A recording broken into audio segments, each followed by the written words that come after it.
Новото амбулантно возило кое го доби здравствениот дом во Радовиш ќе се користи за потребите на итната медицинска помош, односно за домашни посети. Како што истакна Ванчо Ристов, директор на Здравствен дом Радовиш, возилото е во вредност од 8.500 евра и е купено од сопствени средства на здравствениот дом.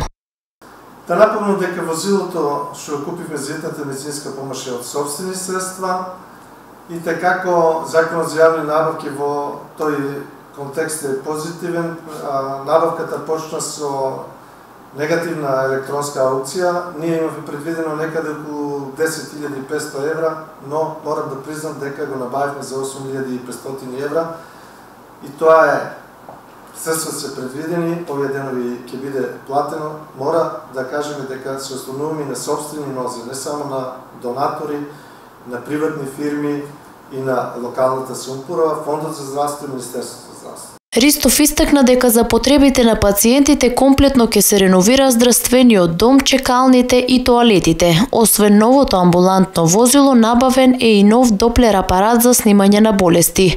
Целта, како што вели Ристов, е на пациентите во Радовиш да им се обезбедат подобри услови за лекување.